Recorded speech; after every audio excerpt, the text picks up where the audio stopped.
today's video, I'm going to talk about the best Prebuilt gaming PCs under $800. I haven't made a video about this budget in a long time, so it's time for a new list. You will see a lot of gaming PCs from HP, but that's because I think HP is one of the best companies in terms of budget friendly at these price points. You will have the links to all of these PCs and even more PCs in case your budget is not on this video down below in the description, and if you want to see a video about every budget, you can go and watch it by clicking in the top right of the screen. Now let's start. With the first one on the list, we have the Ipyson gaming desktop with the Ryzen 3 3100, the GTX 1050 Ti, 256 gigs of SSD and 8 gigs of RAM. Now I would only buy this PC if you don't want to buy one from HP, but I think it's not a great computer, but at least it's decent. You're going to be able to play games at 1080p 60 FPS average in competitive games like Fortnite. If you end up buying this PC, I recommend you upgrading the RAM since it only has 1 stick of RAM, which is terrible, and I would recommend you upgrading the storage as well with 1TB of hard drive if you can't afford SSD. The price for this PC is $680, so it's budget friendly and don't expect a lot out of this gaming PC, but you will still be able to play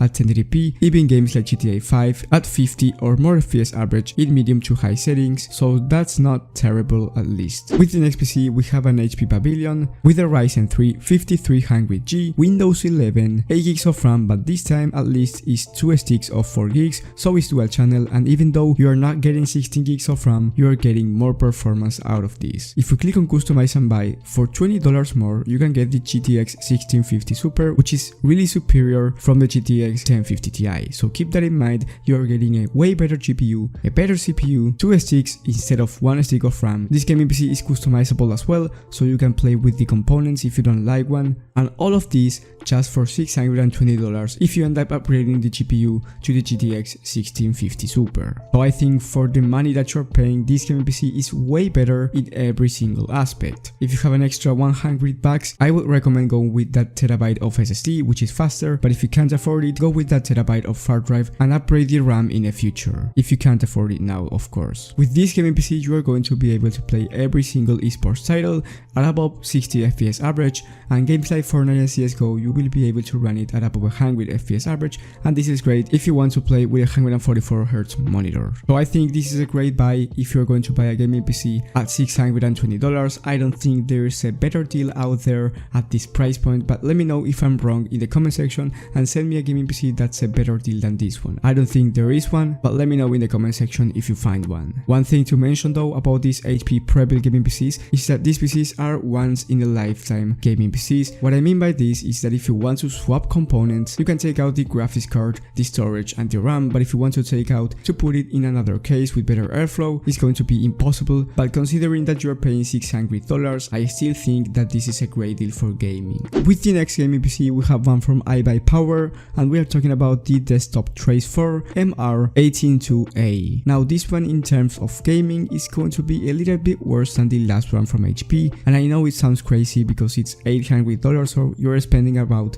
$200 more on a gaming PC that is going to perform a little bit worse, but it's going to be a higher difference than just a little bit. But the reason is here is because it's upgradable and you can swap these components out of the case, and the case already has a better airflow. I don't think it's worth the price difference, but if you want a gaming PC that is more of a PC build, then this gaming PC is for you. Once again, I think the components are a little bit overpriced and I wouldn't go for this one, and it only has 1 stick of RAM, which like I said before is terrible, but this one is more of a PC build, so you can swap these components to another case or just stay with the same case. And with the best one under $800, we have another one from HP, this time being the Pavilion with the i5 11400 for the CPU, the GTX 1650 Super for the GPU, 8 gigs of RAM at dual channel and 256 gigs of SSD, so you're spending even less than the iBuyPower for much more performance. Now I've got this PC here with me and I'm going to review it as soon as possible, and I'm trying to make that video really professional, so it's going to take some time. But this gaming PC is by far the best one on the list. You're going to be able to run even high demanding video games like GTA 5 and Red Dead Redemption 2 at about 60 FPS average in high settings. If you end up upgrading the RAM, you're going to be able to run esports titles at about 240 FPS on average,